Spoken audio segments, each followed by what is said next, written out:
Good morning. तुम्ही tune केलंय 90.4 green FM. मी RJ Sharyu आहे आपल्यासोबत. सुरू होतोय आपला कार्यक्रम वाचाल तर वाचाल. परंतु वाचत असताना शब्द असे रिंगण घालतात आणि मनाच्या गाभाऱ्यात पोहोचतात. ती ताकद वपू काळेंच्या लेखणीची. असंच एक पुस्तक वपू काळे यांचं वपुर्झा. मित्रो, आज हेच पुस्तक मी आपल्या भेटीला घेऊन आले. यातले काही शब्दरत्न, विचारांची पखरण आणि भावनेचा ओलावा. माणसाचं आयुष्यच जणू काही शब्दबद्ध केलंय असे हे वपू काळे. ते लिहितात, नियतीच माणसाला काही सुखांना पारखं करते तेव्हा तिथं इलाजच नसतो. पण त्याहीपेक्षा माणूस जेव्हा दुसऱ्या माणसाचं आयुष्य वैराण करतो त्याचं शल्य जास्त. नेहमीच्या व्यवहारात माणूस वाघ असतो, परंतु काही वेळेला अशा आपल्याच त्रास देणाऱ्या माणसांमुळे तो हैराण होतो. आणि अशा हैराण झालेल्या, दुःखानं होरपळलेल्या माणसांबद्दल वपू काळे लिहितात. दुःखात होरपळलेल्या माणसाला शब्दांचा चेहरा दिसत नाही आणि त्याचा वासही ओळखता येत नाही. मग तो माणूस अजाणपणे सगळ्यांनाच दुःख सांगत सुटतो किंवा सगळ्यांपासून पळण्याचा प्रयत्न करतो. पण काही माणसं थोडी वेगळी असत ना. ती कशी हे सांगत असते ना, हे सांगत असताना वपू काळे लिहितात, इट जस्ट हॅपन्स असं म्हणत पुढच्याच क्षणी जी माणसं कामाला लागतात ती जास्त जगतात. अश्रू गळण्यात आपलं 20% आयुष्य वाया जात असेल, ही माणसांचं तितकं टक्के आयुष्य इतरांच्या नावानं बोटं मोडण्यात जातं. पुढच्याच क्षणी मागचा क्षण विसरणारे, अलिप्त, कृतघ्न, वास्तववादी की हे सगळे समर्थांचे शिष्य.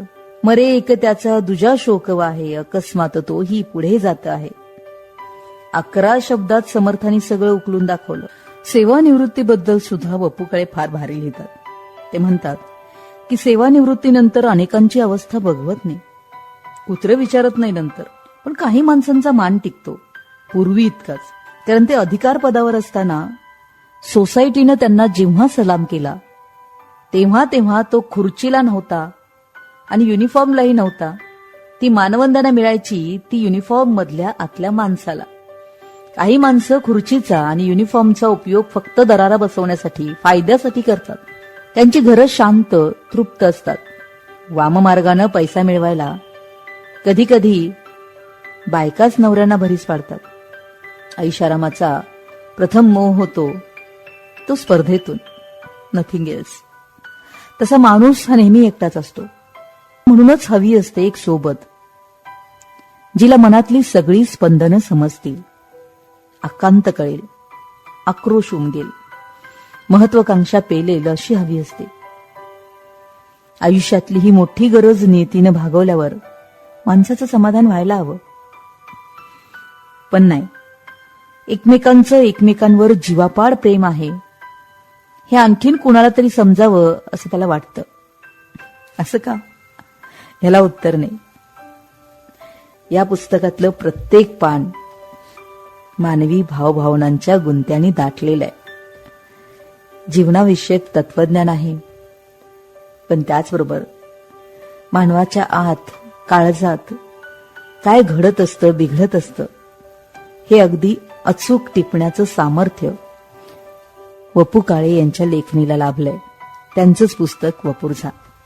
मित्रो, पुन्हा भेटू पुढील रविवारी अशाच एका एव्हरग्रीन पुस्तकासह. तब तक के लिए सुनो ग्रीन, रहो एव्हरग्रीन.